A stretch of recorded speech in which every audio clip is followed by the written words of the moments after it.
Hey there, I'm Kaylin Wood, and this is Money Matters for Moms, the show where busy moms turn overwhelm into abundance. Each week we'll talk side hustles, saving hacks, wealth tips, and some energy tips to help make it all stick. Real tools for real financial freedom. No ramen required. Basically, you're looking for something that a lot of people are searching for, but there aren't very many options for. You come up with the idea to do a keto meal planning budget book for moms. That's very, very niche, but there might be 500 moms looking for that specific logbook, and there's maybe one on the market, and maybe it's not too great. So that would be an opportunity to create a book that your audience is going to find because they're already looking for it, but there aren't as many options for them. That's where the passive side comes from. You create the book, it's there, and it could be there for 100 years, and 100 years from now, if Amazon still exists, someone can order one of my books and someone will get money for it. Today we're talking with Melody Cary. Melody is an author and an illustrator for children's books. In the past year, she's published 3 books in her Animal Alphabet series. She also creates coloring books and other low-content books as a simple source of passive income, and she coaches other moms to do the same. So Melody, what exactly is a low-content book? A low-content book is really any book that has a limited number of words and that the purchaser fills out the majority of the words. A great example of that is a journal. So in a journal, it's mostly blank pages. There might be prompts, but the person that buys the book is the one that's writing the words versus something like a novel in which all of the words are already there for you. So what are some other examples of low-content books besides journals? There are dozens of different types of low-content books, and some of it is a little bit nuanced in the exact definition. So for example, coloring books would technically be low content because the user is the one doing the most of the work. But because each page is different, Amazon defines that as a regular book. But besides coloring books, other like low content books, as I mentioned, journals. For children, there are letter practice, handwriting practice books, crossword puzzle books, log books, planners, things like that. So how did you get into this? So I consider myself a serial entrepreneur, and I'm always looking for something else to do, another creative pursuit, another way to make money because it's fun and that's just kind of what I enjoy doing. So I don't remember exactly how I got into this. It was probably a YouTube video that I was looking up ways to make money at home, or passive income streams, and it popped up. So my first coloring book, I published it quite a while ago, but never really did anything with it. And then more recently, I've kind of rekindled that and have started publishing more in hopes of actually turning them into passive income streams. And so how would you be able to make money selling these low-content books? I use a 5-step process. Step 1 is research and planning. And so there's that quote that we probably all know, if you fail to plan, you plan to fail. And so that's why the first step is your research and your planning.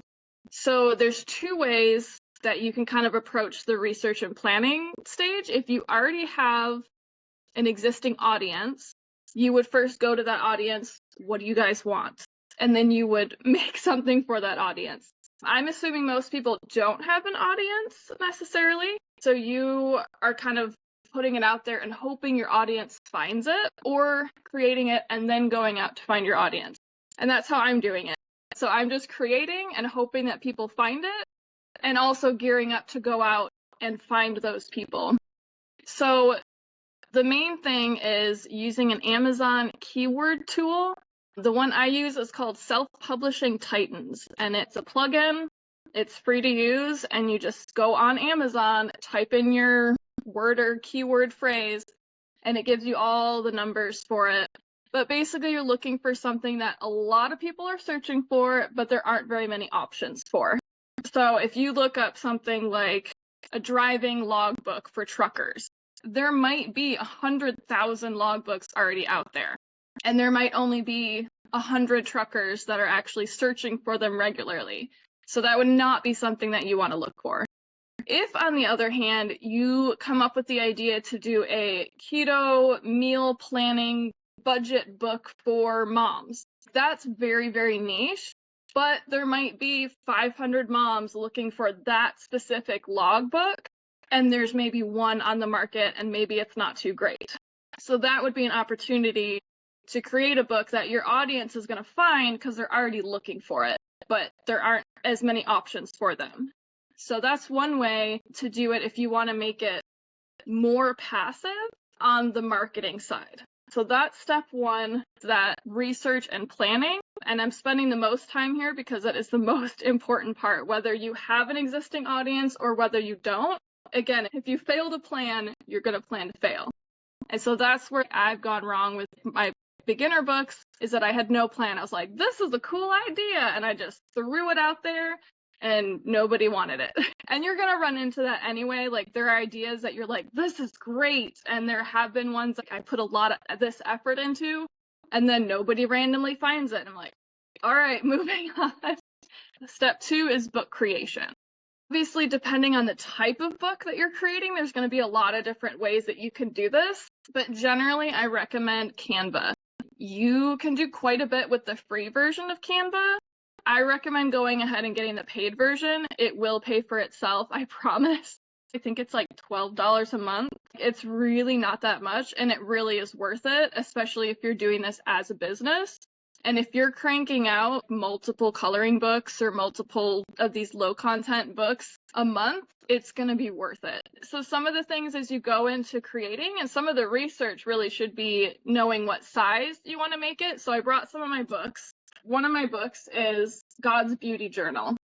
It's very small, so it's like the size of a Bible. The idea is that you can take this to church with you and you can just write your church notes. It's just all lined pages, and it's got some verses, black and white, that you can color. So just very simple, but it's small because it's supposed to be brought to church with you, so it fits with your Bible. On the other hand, my other journal that I have is big. This is my decluttering journal. You don't want to miss this. This is your daily thing. So you want this to be big where you could see it, and the lines are really small so you can fill the whole thing out. You really want to think about what you're putting out. And then even with the different shapes, some of my mandala books are square because the circle fits within the square. And so I like the symmetry of that. So it just depends on the individual book. So that's something else to be thinking about as you're creating your book. They should all be black and white. You want good margins. You want to think about if something is going off the edge of the page, it might not get printed. So you want to just be aware of your margins so you don't have things getting cut off in printing. For some things that won't matter, other things it will. And then the other thing is just to be aware of copyrighted images. So you're not using images that are copyrighted or protected, that you're only using commercial use or Creative Commons licensed images. So just being aware of that, because that can get you into some big trouble and you don't want to do that.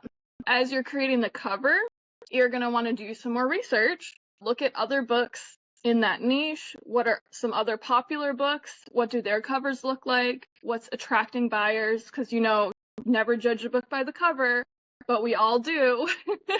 So especially on Amazon, when you can't physically pick the book up and look at it, you really want to make sure that your cover is attractive to your specific buyers. And that's pretty much it for the book creation. And obviously it has to be a little vague because there's so many different types of books that you can do this way. But after that, you're pretty much ready to go. So then you're just going to publish it on Amazon. Amazon KDP, this is probably the fastest part of this whole process. You just follow the steps. They ask for a title, they ask for a subtitle, they ask for some keywords. And that's when you go back to your research. You take those keywords that you found, the ones that are more popular but not too popular, and you want to include those in the keyword section. You want to have one in your title and in your subtitle. You don't want to do like the keyword stuffing, where you just try to cram that same word in as many times as you can. You want to have a good variety of words. So you want to say puzzle books for kids, activity book for ages 5 to 9. You want to kind of hit different phrases and words all to make sure the people that are searching are going to find it. Because of course they're going to be using slightly different words than your exact title.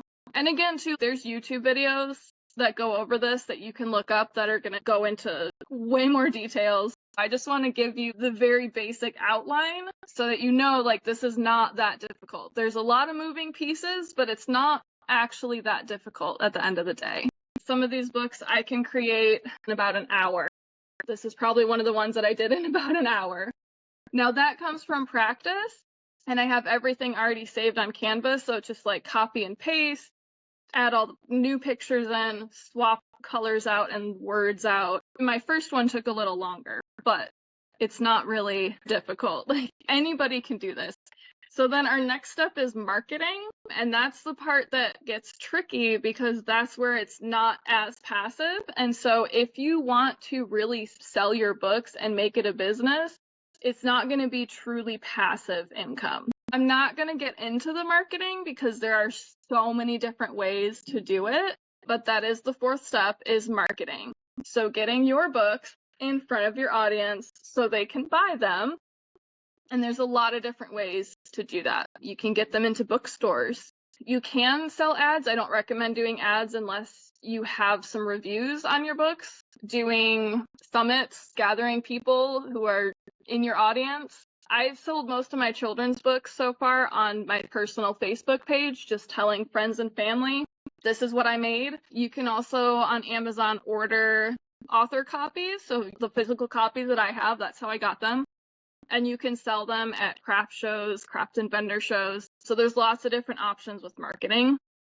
And then step 5 is rinse and repeat. So as soon as you finish your first book and you've done some marketing, or maybe you're just like, I don't want to market it, you're just going to keep putting it out on Amazon, you can do that too. But you're just going to rinse and repeat, and you're going to find another keyword idea, and you're just going to do something with that, and you just keep going. And that's pretty much it. You were talking about the author copies. So you don't have a warehouse with like 5,000 copies of all of your books. I have an office that's like half filled with copies of my books, but that's my decision. So no, so this is through Amazon. It's called print on demand, POD. So that means when someone gets on Amazon, they find my book and they place an order. Someone in a printing factory somewhere in the US gets the order, they print a copy of the book, and they mail it out to that person. They get them out really fast to people too.